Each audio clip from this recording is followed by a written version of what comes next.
તો હેલો મિત્રો, હું સમીર ખુરેશી, આપણી યુટ્યુબ ચેનલ એક સપના ગુજરાત ફ્રેશમાં આપનું હાર્દિક સ્વાગત છે. આજે ઘણા બધાના કન્ફ્યુઝન દૂર થવાના છે. એનું રીઝન એક છે કે ઘણા બધાને એવું છે કે ગ્રાઉન્ડમાં કઈ રીતે ગ્રાઉન્ડ હશે, ગ્રાઉન્ડમાં શું થશે, કઈ રીતના દોડાવે છે, કઈ રીતે હશે, તે ઘણા બધા ક્વેશ્ચનનો આજે આન્સર આપને મળી જવાનો છે. કેમ કે આજે મારી સાથે જોડાઈ ગયા છે ગુજરાત ફોરેસ્ટ ઓફિસર વિજયભાઈ, જેઓ આપને પૂરેપૂરી માહિતી આપશે ગ્રાઉન્ડમાં. એ પોતાના અનુભવ દ્વારા આપને આપશે. એવું નથી કે એમને ગ્રાઉન્ડ પાસ નથી કરેલું, એમને પોતાએ ગ્રાઉન્ડ પાસ કરેલું છે અને પોતાના અનુભવ મળેલા છે. એથી કરીને તેઓ પોતાના અનુભવ દ્વારા આપણા ઘણા પ્રશ્નોનો સોલ્વ કરશે. કેમ કે હું બી તમારી જેમ કેન્ડિડેટ છું, એટલે મને બી ક્વેશ્ચન હોય એમ તમને બી ક્વેશ્ચન હોય, એટલે આપણે બધાના ક્વેશ્ચન એક સાથે મળી જાય. અને મેં એક ક્વેશ્ચન લિસ્ટ બનાવ્યું છે. હવે એમાં 1 by 1 એમને ક્વેશ્ચન પૂછતો રહીશ અને આપને પૂરતી માહિતી એના અનુભવ દ્વારા જણાવશે. હવે આપણો પ્રશ્ન પહેલો છે વિજયભાઈ, પ્રશ્ન એ છે કે ગ્રાઉન્ડનો ક્રમ કયો રહે, મતલબ ક્યાંથી કે પહેલે શું આવે છે, પછી શું આવે છે, પછી આવે છે, યોગ્ય તમે ક્રમ જણાવો. જય હિન્દ મિત્રો, અત્યારે હાલ 823ની વન રક્ષકની ભરતી પ્રક્રિયા ચાલુ છે. એનો પ્રથમ તબક્કો પૂર્ણ થઈ ગયેલ છે, જે રિટર્નનો, અને ફિઝિકલ બાકી છે. તો જેમ સમીરભાઈએ કહ્યું કે ફિઝિકલમાં ગ્રાઉન્ડમાં સૌપ્રથમ કોલ લેટર વેરિફિકેશન કરવામાં આવે છે. બાદમાં કોલ લેટર વેરિફિકેશન થઈ ગયા પછી પુરુષો માટે 1600 મીટર રનિંગ થાય. પછી જે કેન્ડિડેટ 1600 મીટર રનિંગ પાસ કરે, બાદમાં પછી એમને લોંગ જમ્પ આવે, બરાબર. અને લોંગ જમ્પ પૂર્ણ થાય પછી ગ્રાઉન્ડમાં પાછું હાઈ જમ્પ આવે. અને હાઈ જમ્પમાં જે પાસ થયા ત્રણેયમાં running, long jump, high jump અને પછી આવે પુલઅપ્સ આવે. પુલઅપ્સ આવે છે 8. એ પુલઅપ્સ પાસ કર્યા પછી પુલઅપ્સ પાસ કર્યા પછી આવે છે 18 ફૂટ રસાચડ.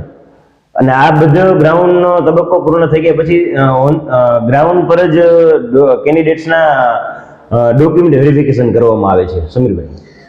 વિજયભાઈ, આ ધારો એક્ઝામ્પલ તરીકે 1600 મીટર દોડાવી લીધું, પછી લોંગ જમ્પ માટે કેટલો સમય દે છે?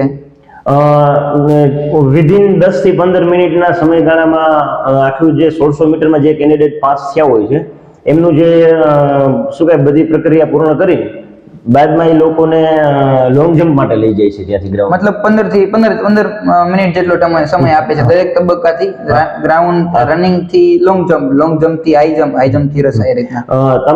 કેન્ડિડેટ્સ ટોટલી આખું ગ્રાઉન્ડ 2 થી 2.5 કલાકમાં પૂર્ણ થઈ જાય વેરિફિકેશન સાથે. બરાબર. અને વિજયભાઈ, બહેનો માટે કઈ રીતના હોય છે? બહેનો માટે સૌપ્રથમ એ બહેનોને પણ 800 મીટર દોડ આવે છે, જે 4 મિનિટમાં પૂર્ણ કરવાની હોય છે. પછી બહેનોને જે બહેનો પાસ થયા હોય છે રનિંગમાં, બરાબર, એ રનિંગ પૂર્ણ થયા પછી એમને આવે છે લોંગ જમ્પ, બરાબર. લોંગ જમ્પ બહેનો માટે 9 ફૂટ હોય છે, બરાબર છે. અને જે બહેનો લોંગ જમ્પ અને રનિંગમાં પાસ થાય એમને જે લાસ્ટમાં હાઈ જમ્પ આવે એ આવે 3 ફૂટ. બહેનો માટે આ ગ્રાઉન્ડમાં 3 જ વસ્તુ આવે છે. બરાબર. હવે આપણે ક્વેશ્ચન નંબર છે 2. એક રાઉન્ડમાં અંદાજિત એને કેટલાને દોડાવે છે, મતલબ કે કેટલાને દોડાવે છે? એક રાઉન્ડમાં પોલીસ ડિપાર્ટમેન્ટની જેમ 100 વ્યક્તિને દોડાવે છે.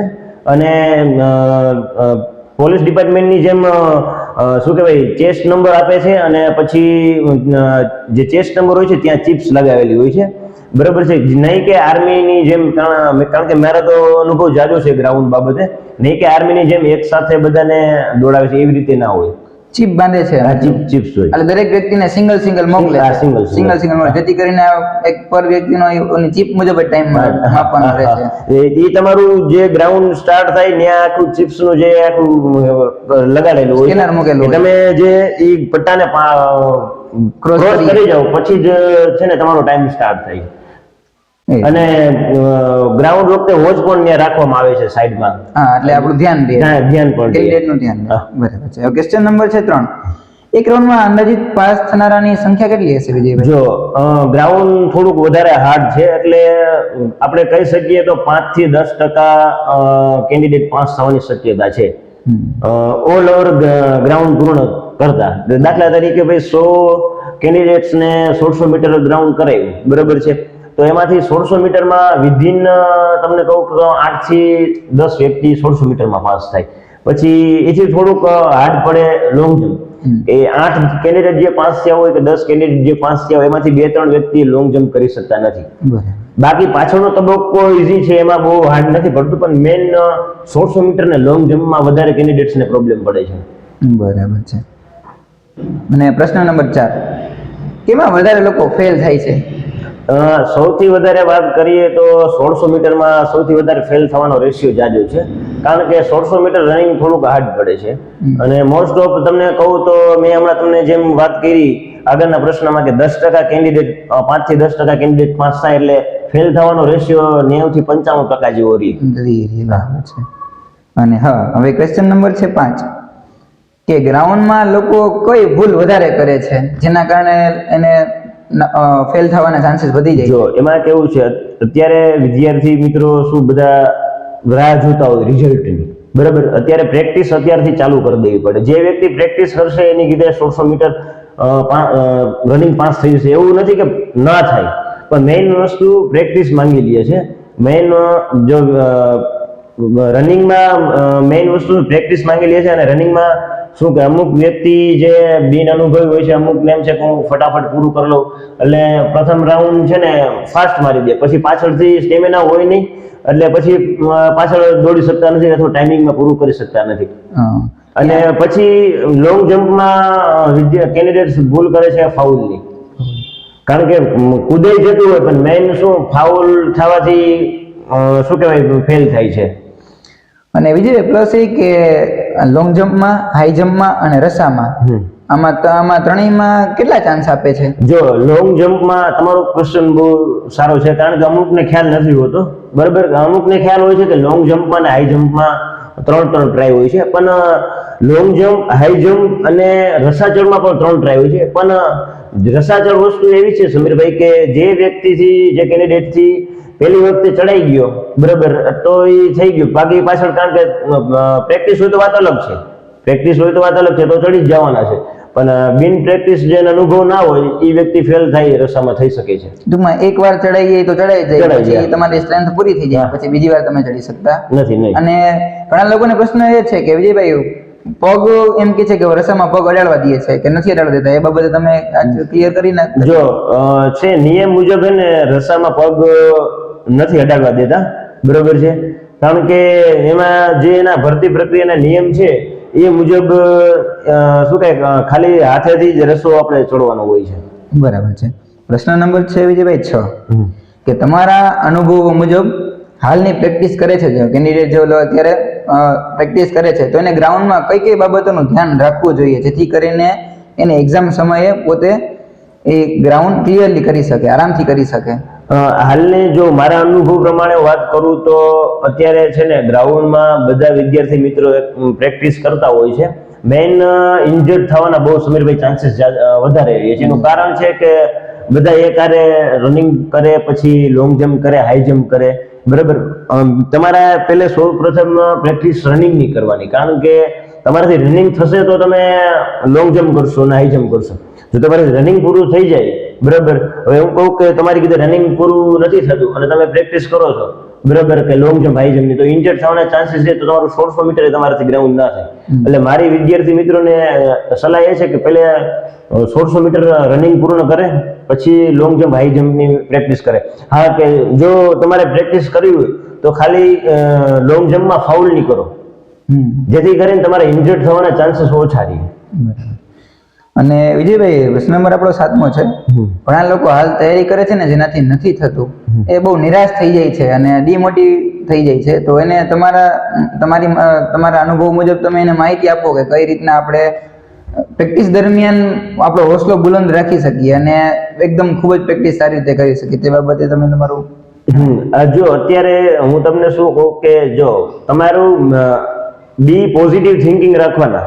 જો તમે બી પોઝિટિવ થિંકિંગ હશો તો તમારું ગ્રાઉન્ડ એવું બધું હાર્ડ છે નહીં, બરાબર. પણ તમે અત્યારથી તમે નેગેટિવ થિંકિંગ રાખો કે ભાઈ મારી કીધે ગ્રાઉન્ડ થશે નહીં, હાર્ડ ગ્રાઉન્ડ છે, બરાબર, કે મારી કીધે લોંગ જમ્પ થતો નથી, હાઈ જમ્પ, પણ બી પોઝિટિવ થિંકિંગ રાખશો તો એવું અશક્ય નથી, થઈ શકશે. અને 8મો પ્રશ્ન એ છે કે ત્યાંનો જ્યારે કેન્ડિડેટ એક્ઝામ આપવા જઈએ ત્યારે ત્યાંનો સ્ટાફનો કેટલો સપોર્ટ હોય છે એમ? જો મોસ્ટ ઓફ 2016-17 વાળી અને લાસ્ટમાં 324 વાળી 19-20 વાળી ભરતીમાં ફોરેસ્ટ ડિપાર્ટમેન્ટ જ ગ્રાઉન્ડ હેન્ડલિંગ કરેલું હતું અને સ્ટાફનો સપોર્ટ બહુ સારો હોય છે અને તમને બધાને ચીયરઅપ કરશે ગ્રાઉન્ડ વખતે, કારણ કે ગ્રાઉન્ડ વસ્તુ ફોરેસ્ટનું ગ્રાઉન્ડ એવું છે આર્મી કરતા પણ થોડુંક હાર્ડ પડે છે અને અમે કેન્ડિડેટ 5-7 નથી એટલા બધા, એટલે સ્ટાફે સપોર્ટ જાજો કરે છે. ઓલ ઓવર હાર્ડ છે કે તબક્કા ઘણા બધા, લગભગ મારા ખ્યાલથી 6-7 હા 2016-17 વાળી ભરતીમાં 6 થી 7 તબક્કા બહાર પડ્યા હતા. અને કેન્ડિડેટે અત્યારે હાલે જે પ્રેક્ટિસ કરે છે તેને પ્રેક્ટિસ કરવા માટે અંદાજિત કેટલો સમય મળશે એવું શક્યતા ખરી?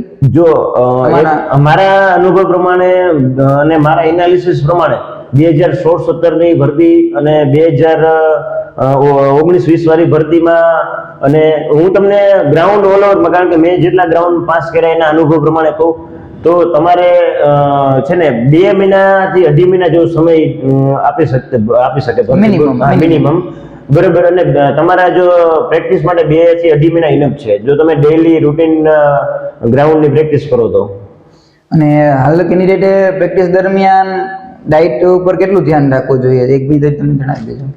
જો હાલમાં એવું છે કે તમારે ડાયટમાં તો તમારું એક જો મેઇન વસ્તુ તમારો વેઇટ કંટ્રોલ રાખવો પડે સમીરભાઈ, કારણ કે રનિંગ થોડુંક ફાસ્ટ કરવાનું હોવાથી વેઇટ તમારો 50 થી 60 kg ની આજુબાજુ, પછી અમુકને સ્ટેમિના ઉપર ડિપેન્ડ કરે છે, બરાબર. પણ જો તમારે 50 થી 60 કિલો વેઇટ રહે, બરાબર, તો વધુ સારું રહે અને ખોરાક પૂરતો લેવો જોઈએ, કારણ કે તમારું રનિંગ પછી એક્સરસાઇઝ કરતા હોય તો એ પ્રમાણે તમારે ડાયટ લેવું પડે.